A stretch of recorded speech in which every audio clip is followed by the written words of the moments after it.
জয় শ্রী ঠাকুর রামকৃষ্ণদেবের নাম স্মরণ নিয়ে আজ আমি আপনাদের সঙ্গে দারুণ স্বাদের একটি মুগ ডাল রেসিপি তৈরি করে শেয়ার করব। নমস্কার বন্ধুরা, আমি দীপালি। আমার রান্নাঘর পরিবারে আপনাদের সবাইকে অনেক অনেক স্বাগতম। আজ আমি আপনাদের সঙ্গে মুগ ডালের রেসিপি তৈরি করে শেয়ার করব। আমার সঙ্গে থাকবেন আর রেসিপিটা সম্পূর্ণ দেখবেন। দেখুন, প্রথমে আমি কিছুটা মুগ ডাল নিয়েছি। মুগ ডালকে আমি 1 ঘন্টা আগে ভিজিয়ে রেখেছি। খুব ভালোভাবে ধুয়ে পরিষ্কার করে হাঁড়িতে দিয়ে চুলাটা অন করে হাঁড়িটা বসিয়ে দিলাম। মুগ ডালটা সিদ্ধ হচ্ছে। যতক্ষণ মুগ ডালটা সিদ্ধ হবে ওদিকে আমি কিছুটা সবজি ভেজে নিচ্ছি। চুলা অন করে কড়াই বসিয়ে কড়াইতে দিয়ে দিলাম কিছুটা পরিমাণ সাদা তেল, আর দিয়ে দিলাম এখানে শসা, গাজর আর কিছুটা সবজি দিয়ে দিলাম। এখানে চুলার আঁচটা কমিয়ে সামান্য একটু লবণ দিয়ে সবজিটাকে খুব ভালোভাবে আমি কিছুক্ষণের জন্য সিদ্ধ করে নিয়েছি।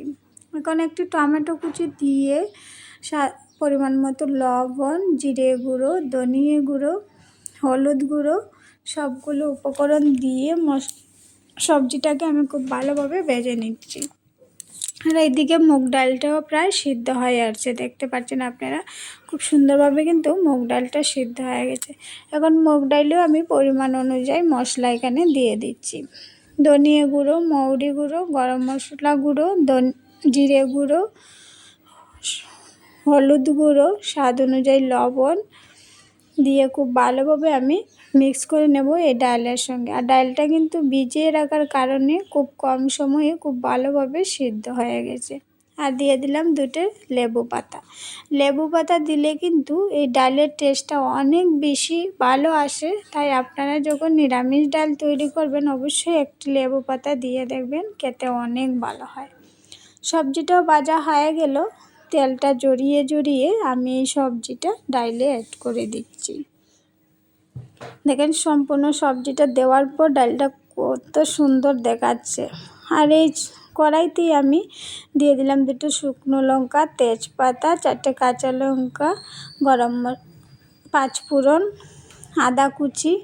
খুব ভালোভাবে আমি সবগুলো উপকরণ ভেজে নিচ্ছি একসঙ্গে। এদিকে ডালটা কিন্তু খুব সুন্দরভাবে জাল উঠে গেছে সবজি ঢেলে দেওয়ার পর। ডালের চুলাটা অফ করে কড়াইতে আমি 5 ফোড়নটা ভেজে নিয়েছি। কড়াইতে আমি ডালটা অ্যাড করে দিয়েছি। দেখেন খুব সুন্দর, আর গন্ধটা কিন্তু বেশ ভালো বেরিয়েছে। আপনাদেরকে আর কি বলবো। আপনারা যারা যারা এখনও এই রেসিপিটা তৈরি করে না থাকেন অবশ্যই করবেন। লেবু পাতা দিলে কিন্তু এই ডালের টেস্টেই অন্যরকম আসে।